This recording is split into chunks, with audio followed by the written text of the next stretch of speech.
Dando sequência às nossas aulas, hoje eu vou apresentar os dados da Julie Lowndes Taylor. Ela é PhD, psicóloga, e ela é professora na Vanderbilt University. E ela apresentou dados de uma pesquisa, né, com adolescentes e com adultos com transtorno do espectro do autismo. Ela buscou a pesquisa para entender, né, o quanto que esse período de adolescência e entrada na vida adulta, essa transição, o quanto que ela afeta as pessoas com transtorno do espectro do autismo e as suas famílias, tá? Para a partir desse entendimento se poder discutir na academia quais seriam assim as medidas importantes que pudessem promover saúde, bem-estar à pessoa com transtorno e seus familiares, né? Ela começa indagando o que nós sabemos, né, nos dias de hoje a respeito dessa temática. Não sabemos muito, temos poucos estudos, né? Precisamos debater mais essa questão. Ela apresentou dados de uma pesquisa que foi feita com 406 sujeitos com esse diagnóstico, com idade variando entre 10 a 52 anos de idade. Tá? O que os principais dados, assim, o que essa pesquisa mostrou? Que na saída, no término do ensino médio, há uma tendência, isso houve uma evidência estatística, há uma tendência a um declínio, tá? Das pessoas com transtorno do espectro do autismo. Há um aumento, há uma certa piora dos sintomas, tá? E uma diminuição na melhora. E a que isso foi atribuído, né, nessa pesquisa? A saída do ensino médio. Então, esse é um momento que coloca a pessoa com transtorno do espectro do autismo e seus familiares em risco. Tá? É um período frágil, é um período delicado, é um período em que poderá haver essa piora na sintomatologia. Tá? Então, enquanto esses jovens estavam na escola, frequentando a escola, se mantinha uma melhora progressiva nos sintomas, nos aspectos sociocomunicativos, no aspecto comportamental. Na saída do ensino médio, né, sem um engajamento de continuidade de estudo e de atividade vocacional ou profissional, há uma piora nos comportamentos adaptativos, nos comportamentos de comunicação, nos comportamentos sociais. Tá? Isso já vem, outros autores já haviam demonstrado isso. Ela citou a Patricia Howling como a referência, né, em relação a isso, citou os artigos da Patrícia, falando que realmente é um período assim, de grande dificuldade. As famílias sentem algo que aqui no Brasil também eu escuto muito, é muito da nossa realidade. As famílias sentem uma perda progressiva de serviços. Quanto maior a idade, menor o serviço, menor a assistência, inclusive assistência para as terapêuticas, né? Escolas e serviços, né? Convênios, todos esses aspectos, assim, vai havendo uma piora, uma perda progressiva desse apoio para a família, e isso é percebido como um fator estressor. Né? Como que essa saída afeta a relação do jovem com TEA e sua família? Né? Por um lado, há esse risco e essa preocupação constante, por outro lado, mostrou que há uma tendência a uma relação de maior proximidade, né, com a mãe. Né? Há uma dificuldade de engajamento no mercado de trabalho, né? Importante lembrar que nós assistimos uma aula com o Chapman, que é uma pessoa do TRIT envolvida diretamente na empregabilidade no estado da Carolina do Norte. Ele nos mostrou uma realidade bem mais positiva, né? Eles têm mais serviços para fazer encaminhamento.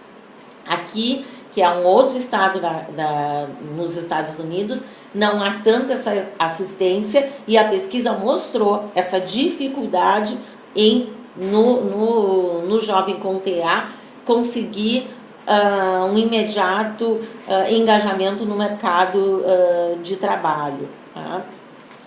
Esse declínio que ocorre com a entrada na vida adulta, ele é maior nos membros do sexo feminino, ou seja, as meninas têm mais piora que os meninos quando interrompem o ensino médio. E se discutiu, né? Será isso uma questão relacionada ao transtorno em si, que as pessoas acometidas pelo transtorno do sexo feminino teriam uma fragilidade maior, né? Mas se viu que não, que parece que esse fator está mais relacionado com aspectos sociais, ou seja, a nossa sociedade ainda espera muito mais do membro do sexo masculino ser provedor e ter um trabalho do que uma pessoa do sexo feminino. Tá? Há também, isso a pesquisa mostrou, receio dos familiares em relação à menina, receio de abuso. Tá? Então a menina é mais protegida pela família e isso acaba fazendo com que ela tenha mais piora. Tá? Então esse engajamento após o ensino médio, em uma atividade vocacional ou na continuidade do estudo, é importante. Tá? Ele é, assim, diria, realmente fundamental. Tá? Por que o emprego, assim, tem esse papel tão importante? Né? Ele é importante na vida de qualquer pessoa. O emprego é o que nos dá uma razão, né, para a nossa existência. Então, aquele sujeito que está engajado no mercado de trabalho, ele tem esse sentimento de pertencer, né, à sociedade.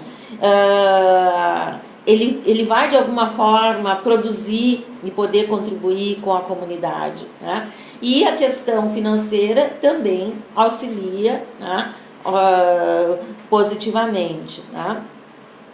Os adultos engajados numa atividade profissional são, então, adultos mais independentes e com, então, mais melhora em termos de aprendizagens e diminuição dos sintomas. Então, o que a interpretação dos dados, assim, que foi apresentada pela Taylor, é que a atividade vocacional na vida adulta, ela é terapêutica, né? Ou seja, ela trata os sintomas. Né? O sujeito com TEA precisa se engajar na vida adulta numa atividade profissional ou vocacional. Mais uma vez, e os estudos apontando nessa direção. Né?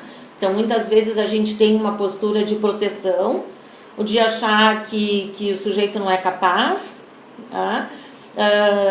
E acabam muitos adultos, isso ainda é muito da nossa realidade brasileira, a maioria dos adultos acaba ficando em casa, porque em algum momento a escola já não dá mais conta, né?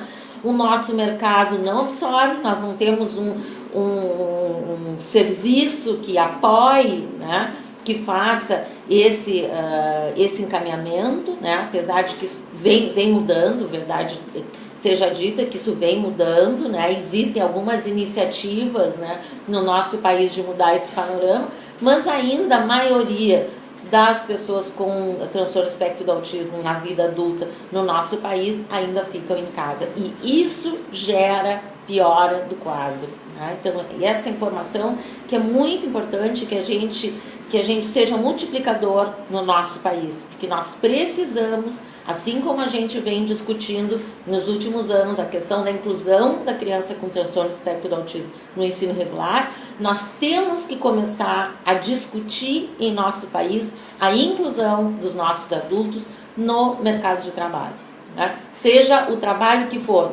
Mais uma vez, o que aqui se viu é que não é a atividade profissional que é importante. Né? Isso é bem interessante, é como no neurotípico também. Né? As pessoas precisam se engajar, as pessoas precisam descobrir suas habilidades, né? E as pessoas precisam realizar essa atividade profissional e se retroalimentar, e isso produz saúde. que o estudo mostrou é a mesma coisa nas pessoas com transtorno do espectro do autismo, né? Então, esse mito, né, que só as pessoas com grau mais leve ou com maior preservação intelectual podem ser absorvidas pelo mercado de trabalho, né, foi derrubado. A gente precisa promover e ter essa preocupação em engajar os nossos adolescentes e os nossos adultos no mercado de trabalho. Um dado interessante que essa pesquisa mostrou, um preditor de empregabilidade foi trabalhar no ensino médio. Então, aqueles adolescentes que já no ensino médio desenvolviam algum trabalho na própria escola, esses tiveram índices maiores de empregabilidade. Isso é uma coisa muito assim na cultura norte-americana, né? Os alunos do high school cortam grama, fazem diversas atividades, né?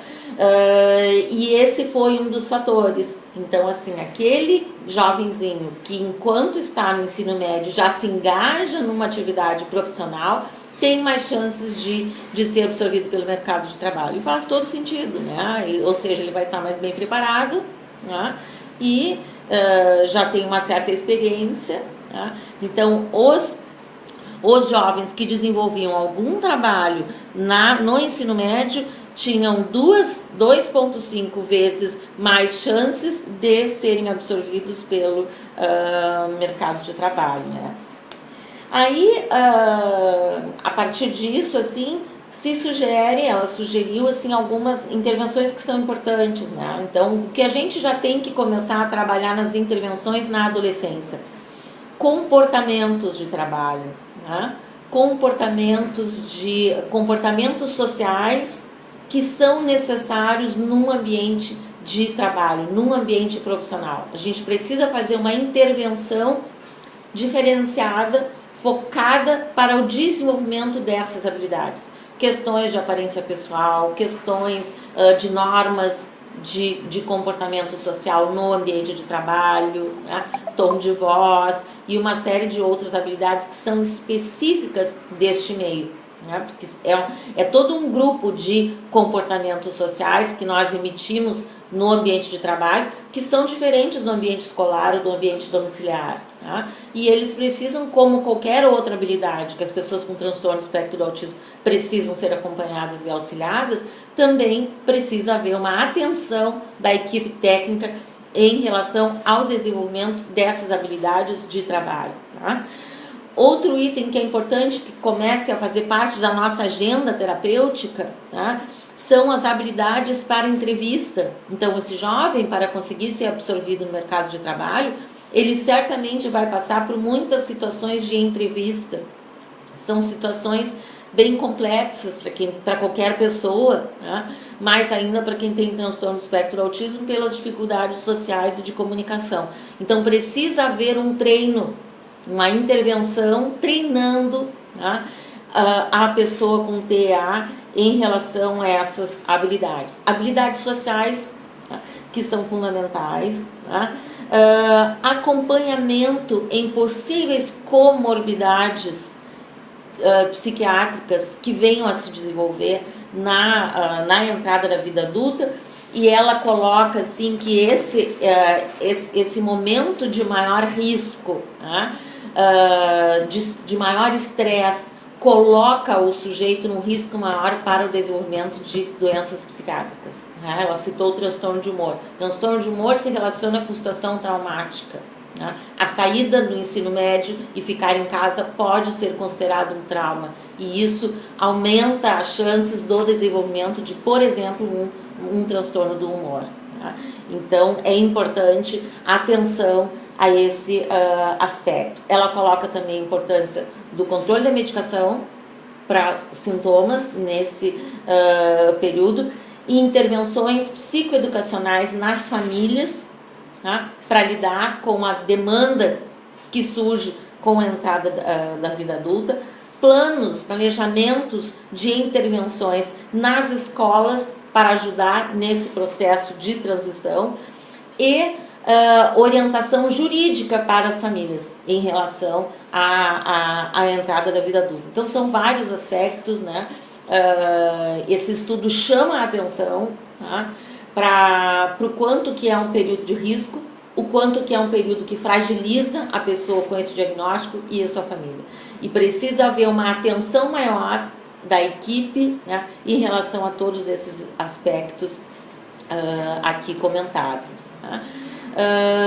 Logo após a palestra da Julie Taylor, foi feita a apresentação da Marshall University. Essa universidade, ela tem um programa específico para acadêmicos com transtorno de espectro do autismo. Né? Vocês sabem que muito da nossa área evoluiu graças ao envolvimento de pais. Né? Então, Bernard Rimland, né, que é um expoente na nossa área, tem um filho com autismo, né, e contribuiu enormemente para o desenvolvimento da área. Lorna Wing também, só para citar alguns exemplos, né. E aqui, nesse programa na Marshall University, também eles iniciaram em função de um caso, de um rapaz com TEA que entrou, que foi o primeiro com esse diagnóstico, e que a família, então, fez todo um aporte e um investimento para ajudar o ambiente universitário a receber melhor o seu filho, e aí se inaugurou um programa específico para acadêmicos com autismo. Funciona desde 2001, tá? Então eles têm toda uma maneira cuidadosa de receber esse acadêmico, né? Por exemplo, se as aulas iniciam em determinado mês, um mês antes são recebidos os alunos, os acadêmicos com transtorno do espectro do autismo. Eles têm, então, um mês para se familiarizar ao campus da universidade antes que o ano acadêmico inicie. Né? Eles também organizam assim, toda uma série de estratégias com apoios visuais para promover a maior independência possível no ambiente do campus, né? Que é muito comum nos Estados Unidos. Durante a faculdade, os alunos se mudam para a cidade onde fica, ou para o campus, onde vai ser feito a universidade. Então, os autistas também, né? Da mesma maneira, e aí vão precisar não só fazer frente à questão acadêmica da universidade, mas também morar sozinho e lidar com as questões todas de cuidado de roupa, alimentação e uma série de situações, né, da convivência social que vão ali ocorrer. Então, eles procuram preparar com pistas visuais todo o ambiente, né, o ambiente onde esses acadêmicos vão frequentar. Cada acadêmico com autismo tem um aluno mentor, ou seja, um colega que vai ser assim uma referência de auxílio sempre que necessário. Né? Eles também organizam um safe place, ou seja, o acadêmico sabe que tem um lugar de segurança, um lugar onde ele vai poder ir se por alguma razão ele teve uma crise de ansiedade ou fobia, ou ele não ficou bem, ou algo foi muito difícil. Eles chamam de safe place. Cada aluno tem o seu safe place. Eles têm a to-go person. É uma pessoa que da universidade, algum professor ou coordenador, que sempre que houver um problema maior, eles vão buscar aquela pessoa. Então, eles tomam um cuidado para dar muitas referências para esse aluno com autismo no ambiente universitário. Né? É uma referência visual, é uma referência física com safe place, é um colega de sala, que é o seu mentor, e alguém do corpo de professores ou da coordenação, que vai ser a to-go person, aquela pessoa que ele vai ir sempre que algo apertar. Né? Essa faculdade fica na West Virginia. Eu vou mostrar rapidamente aqui.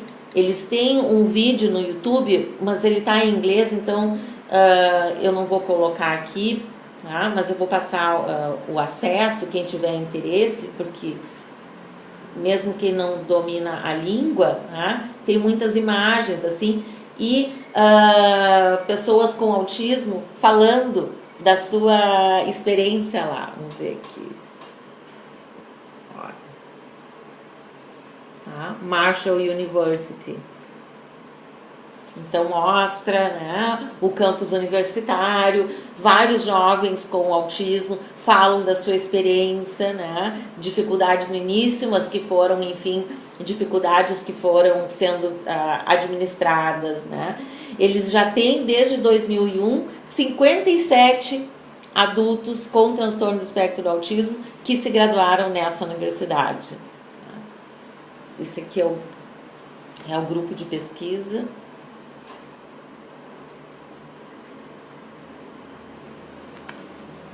A gente tem mais um negócio.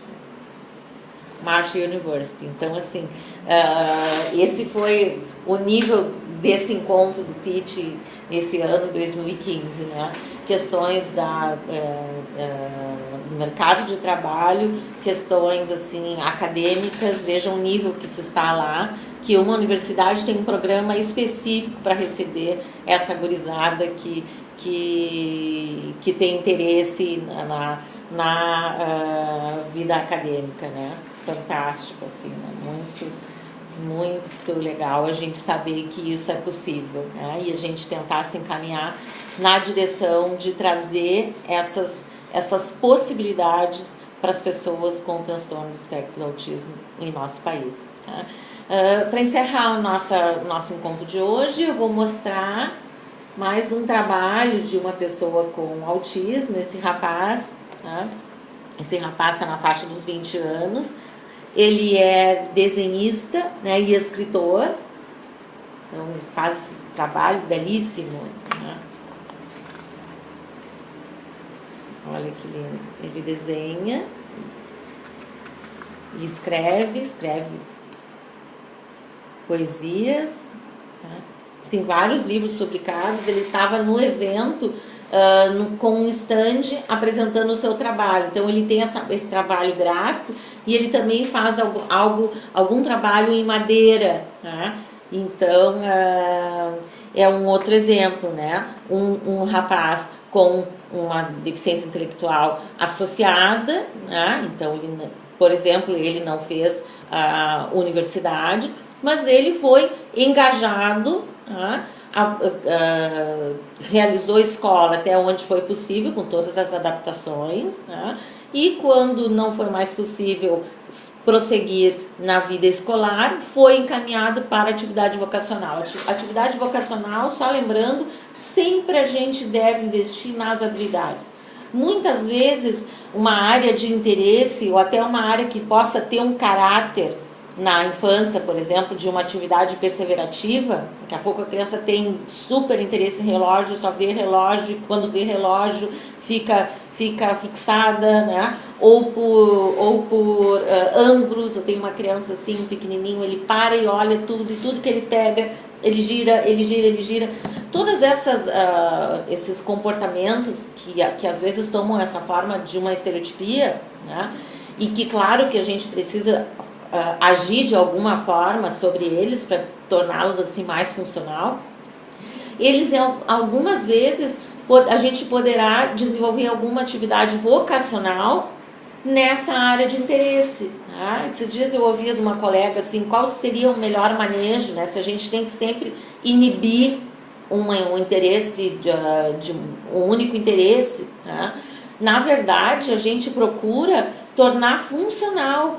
E muitas vezes o autismo acaba comprometendo a capacidade da pessoa ter curiosidade e interesse por muitas coisas, né? É um dos sintomas, justamente, esse comportamento mais restrito de interesses e habilidades. Então, muitas vezes nós temos tão poucas áreas em que a criança se motiva, em que a criança se interessa, que a gente não tem, assim, que seria até desumano a gente inibir isso, cortar isso. O que a gente tem que procurar fazer é dar função, é a partir desse interesse desenvolver alguma habilidade, trabalhar algo. Por exemplo, se a criança gosta muito de determinado tema, né, a gente provê atividades com isso para provocar comunicação, por exemplo, para ela ter que pedir aquilo.